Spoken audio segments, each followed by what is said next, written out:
Mesdames, Messieurs, bonsoir, bienvenue. Voici les titres. La foire de Tours J-, un coup d'envoi demain pour pratiquement 10 jours. Un temps fort du côté de l'activité commerciale, mais comment les exposants appréhendent-ils cette édition vu le contexte économique? Nous le verrons dans quelques instants.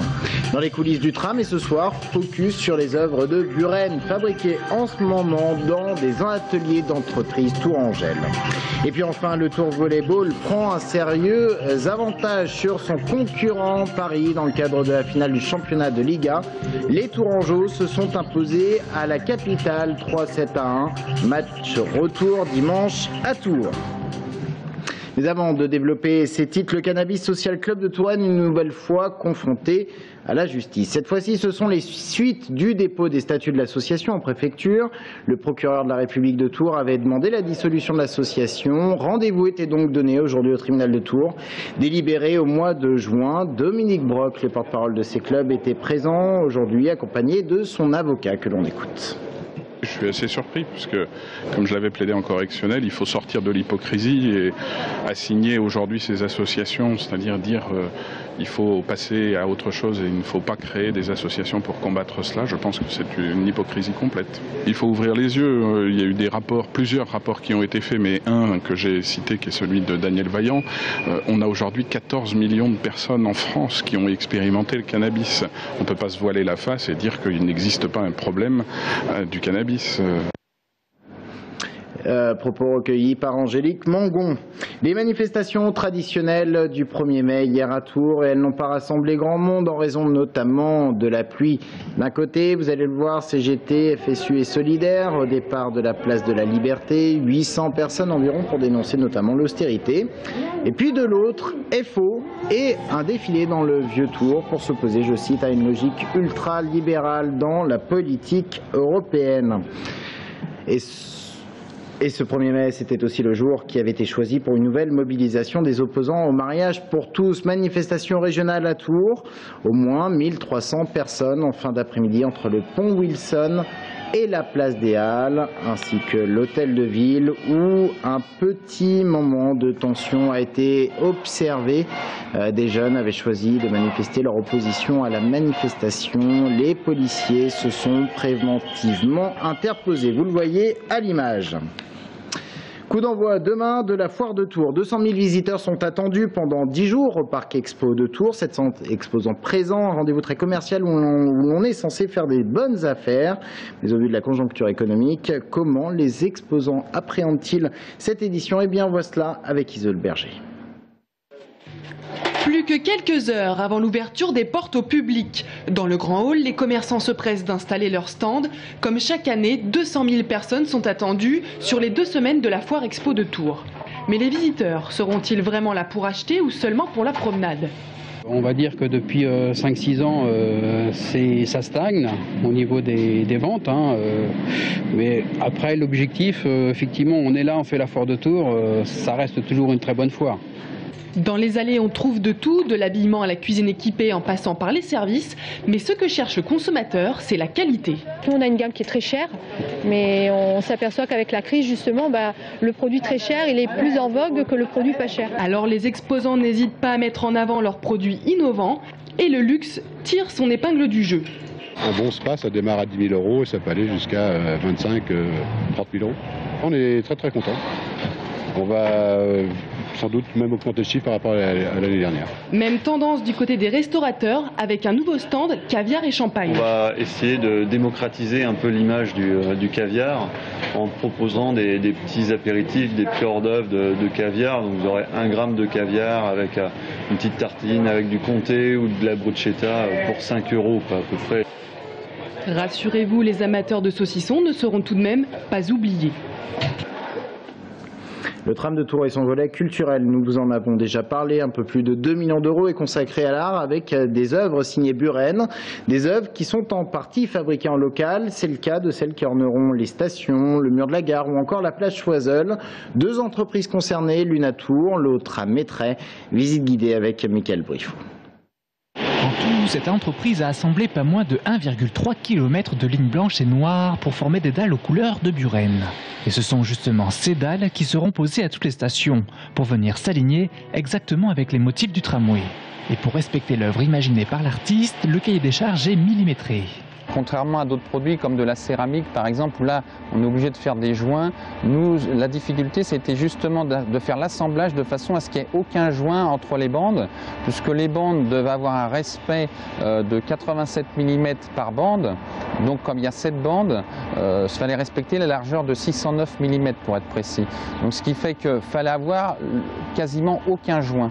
Et pour le mur de 7 mètres de haut et 20 de long qui prendra place à la gare, œuvre encore dessinée par Buren, il a fallu réaliser un prototype pour passer de l'imagination au concret, étape obligatoire avant de se lancer dans la construction. La première difficulté, c'est de bien comprendre effectivement ce que l'artiste a en tête sans l'avoir rencontré, puisqu'on répond à un appel d'offres. Donc nous, on a imaginé, et je pense que ça a séduit le jury de concours, on a imaginé la structure la plus pure possible. Un simple tube, sans aucune ligne de joint, et des ouvertures faites dedans par usinage. Technologie qui n'était pas simple à mettre en œuvre avec des profils métalliques pour différentes raisons, mais qui est rendue possible par l'utilisation de matériaux composites.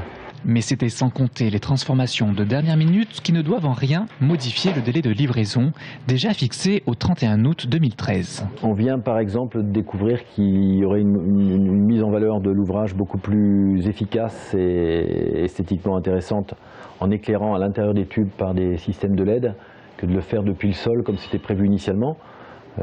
Évidemment, ça pose tout un tas de problèmes techniques. Il nous faut imaginer rentrer 7 mètres de barrettes de LED dans chaque tube. Réaliser les œuvres de Buren, en tout, pour ces deux entreprises, c'est synonyme d'embauche de 5 salariés. Et elles espèrent bien, à plus long terme, pouvoir décrocher de gros contrats au niveau national, voire international, grâce, entre autres, à ce savoir-faire acquis sur le chantier du tramway. Le sport et le Tour FC en déplacement demain à Lens au mythique Stade Bollaert. 35e journée de Ligue 2 et un match sans réel enjeu. Les deux équipes n'ont plus rien à jouer. Tours est 10e, Lens 11e. Et ce que l'on retient, eh bien, il s'agit de 3 nouveaux joueurs tourangeaux qui s'ajoutent à la liste des blessés. Les joueurs Béranguer, Gamiette et Moïmbé. On écoute l'entraîneur du Tour FC au micro de Bastien Mathieu. L'équipe qui reçoit en général est toujours un petit peu plus motivée, mais je pense que les garçons qui vont aller à Lens vont être motivés. Il n'y a pas de souci là-dessus. Voilà, Tritz va rentrer, Xavier Thomas va rentrer. Ce sont des garçons qui brûlent d'impatience de rejouer. Donc je ne me fais pas de souci là-dessus. Bon, après, Lens à Lens, c'est jamais simple. C'est un bon match à jouer. Le Tour Volleyball s'approche un peu plus une nouvelle fois du titre de champion de France en remportant son premier match de la finale du championnat de Liga contre Paris. Résultat 3-7-1, c'était mardi soir. Rendez-vous maintenant dimanche à Tours. Bastien Mathieu. Le TVB y est presque. Après la Supercoupe et la Coupe de France, le Tour Volleyball est à un match de remporter son 3e titre de la saison. Et pour cela, les hommes de Mauricio Paes ont fait le boulot mardi soir pour remporter la finale aller sur le parquet de Paris, 3-7-1. Jamais en danger, les Tourangeaux ont su imposer leur rythme pour se défaire des Parisiens. Idéal avant de les recevoir pour le match retour dimanche à 16h. Attention tout de même, le dernier match à domicile s'était soldé par une défaite face à Narbonne il y a 3 semaines. Un nouveau revers serait évidemment très fâcheux, d'autant plus lorsqu'on sait qu'il n'y aurait alors pas de match d'appui, mais bien un golden score dans la foulée.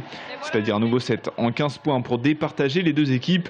Mais pour se rassurer, les Tourangeaux peuvent se dire qu'ils ont remporté leurs 12 derniers matchs face à Paris. Reste à savoir si le 13e leur portera chance. Et une exposition pour terminer ce journal, et elle va plaire à vos enfants si toutefois vous en avez.